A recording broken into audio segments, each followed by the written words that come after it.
Պահանջը դուք ինչ եք Որ մի քիչ բացվեք, որ Գինադի Պեկյան Չէ, դուք առաջ եկեք, առաջ։ խնվեցի իրար։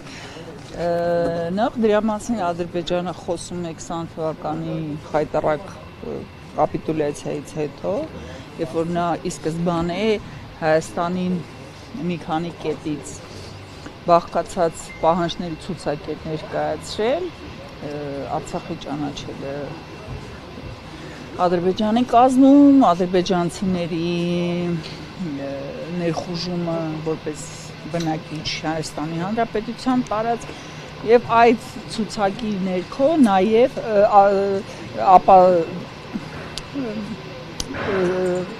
բանակից հրաժարվելը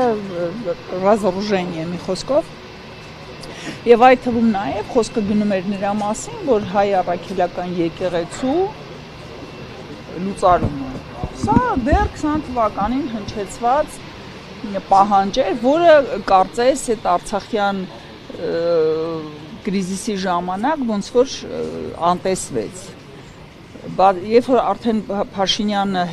քայլ առ քայլ հերթով կատարեց Ադրբեջանի բոլոր պահանջները, հա, Արցախի հայաթափումը, ադրբեջանցիների վերաբնակեցման հարցը արդեն լուծված է, շուտով դիմավորել ձեր ապագա հայրենակիցներին, ճակերտավոր անկլավների այսպես կոչված զիջումը Ադրբեջանին հերթահասավ, հա, այդ թվում նաև Սփյուռքից հրաժարվելը, ինչը Փաշինյանը փայլուն կատարեց, շատ լավ գիտենք, որ սփյուռքահայերի մուտքը Հայաստան բավականին խնդրահարույց է եւ շատերին Զվարթնոցից ճամփում են հետ։ Եվ հերթահասավ հայ առաքելական եկեղեցին եւ Փաշազադեն ելույթ ունենալով մի քանի օր առաջ հստակ առանց ոչ մի մտածելու տեղ թողելու մարդը ասեց, որ հայ առաքելական եկեղեցին սպառնալիք է հանդիսանում, հա, վտանգի աղբյուր է հանդիսանում եւ այդ հարցը պետք է լուծվի։ Եվ դրա հաջորդ օրը Փաշինյանը սկսում է լուծել այդ հարցը, այսինքն այստեղ ոչ մի հարց չի կարող առաջանալ մի գեղեցիկ որ Փաշինյանը զարթնեց եւ դարձավ հայ առաքելական եկեղեցու կանոնների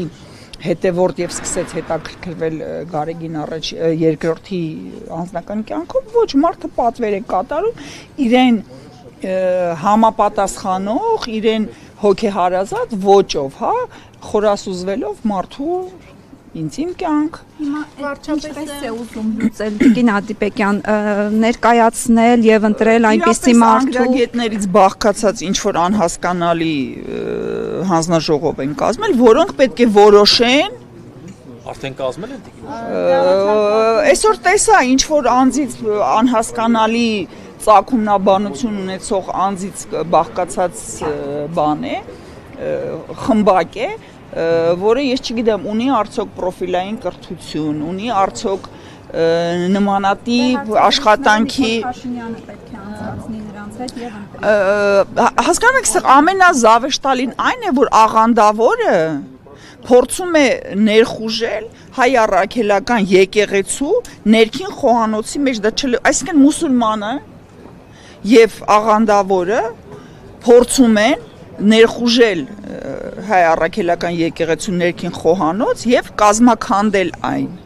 Գինադի Պեկյան, խնդիրն այն է, որ այստեղ սահմանադրությունը ոտնատակ է տրվում հենց երկրի առաջին դեմքի կողմից ու որևէ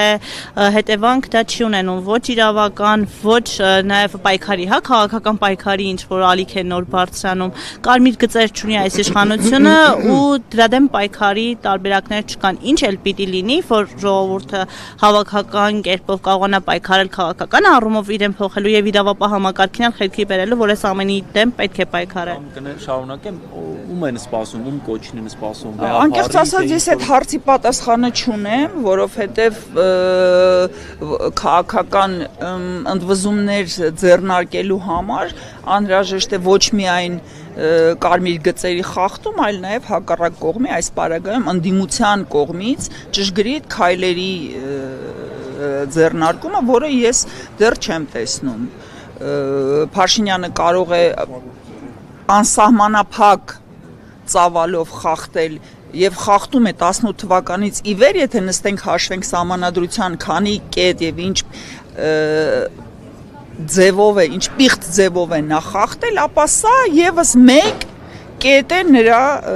ապագա դատավճռի մեջ, հա։ 10 օր է ներողություն է, հա, այս իշխանություն, եկեղեցի հերակա վեճը իշխանությունների հատկապես, հա, կողմից շարունակվում է եւ մեկ անգամ է Մայրաթորը ընդամենը հաղորդագրություն տարածել Մայրաթորի որտեղ գրած, հա, քաղաքականությունը կարծում եք ճիշտ թե չարձագանքելու, լռելու վերաբերյալ եւ օրինակ կարծում եք այստեղ հավաքվելը ինչ որ ազդակ կարող է դառնալ իշխանության համար։ Հարցը ունի երկու պատասխանի երկու տարբերակ, հա։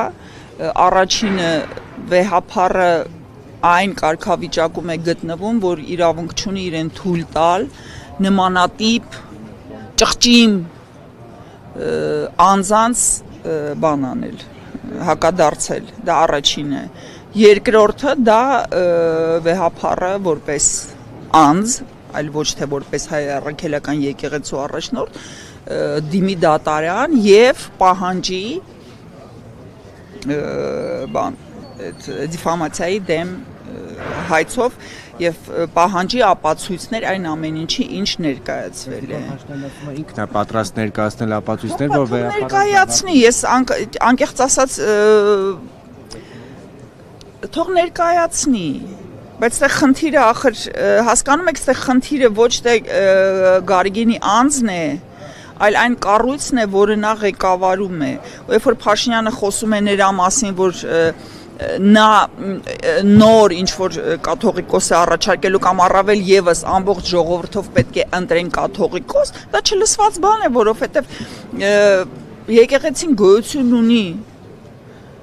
301 թվականից, հա, եւ նա ունի իր դարերով եկած կանոնակարգը, որը չի նախատեսում նման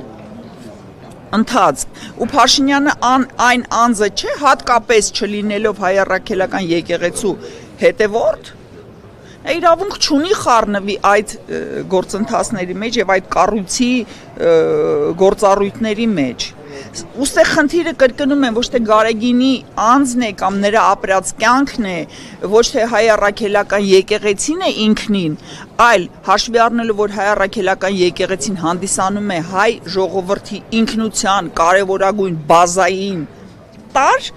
այդ տարը մեր ինքնաընկալման ինքնագիտակցության տակից հանելն է,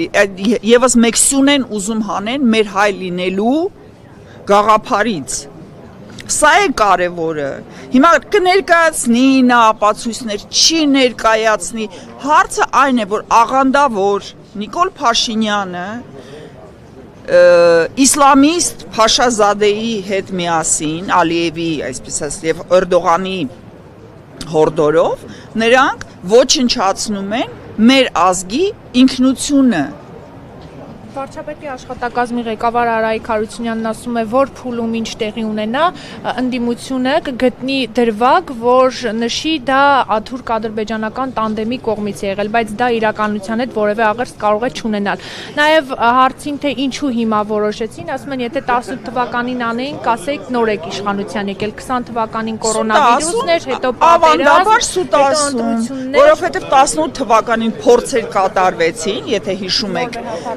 նոր վեհափառ եւ այլ, այսինքն այդ գործընթացը սկսեցին, տապալվեց։ Ինչ պատճառներով։ Երկրորդը Արայիկ Հարությունյանը ելնելով այդ տգետների խմբակի անդամ չի հասկանում, որ իրանից խելացի մարդ կա այս կողմը, որը կարողանում է մեկը մեկին գումարի եւ ստանա հաստատ երկուս։ Որովհետև տարօրինակ է, որ Փաշազադեն ելույթ է ունենում ու հաջորդ օրը Նիկոլ Փաշինյանը շատ ներողություն վեհափառի ներքնած գեստը դրոշ սարքած նո, սենց ասենք, հա, Արայիկ Հարությունյանը այն էակը չէ, որի խոսքը կարող է հիմք հանդիսանալ հավատքի կամ առավել եւս ինչ որ հեղինակային կարծիքի, հա։ Արայիկ Հարությունյանը ընդհանրապես դդումն է, որի գոյության մասին մենք գիտենք որպես դդում, որը հիմք է դրել Հայաստանի Հանրապետության կրթական համակարգի ոչնչացման։ Տիկին Ադիբեկյան, իսկ կաթողիկոսի ելույթը Շվեյցարիայում կապված Արցախի պատմամշակութային հուշարձանների ոչնչացման հետ, որքանով ազդակ եղավ, որ այստեղ իշխանությունները նման քայլեր ձեռնարկեն։ Նա նաև գերիներին էր անդրադարձել, այդ ելույթից հետո նաև շատ կառույցներ անդրադարձան գերիների խնդրին։ Մինչև նրա ելույթը հանդիսացավ այդ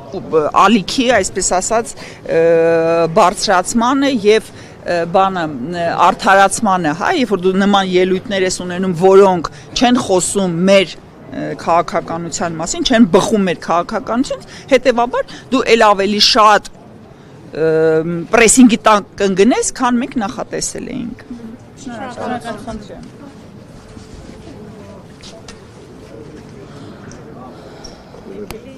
Մեդիայաբի հարգելի հետևորդներ, նշենք, որ քիչ առաջ մենք զրուցում էինք ադրբեջանագետ Արմինե Ադիբեկյանի հետ։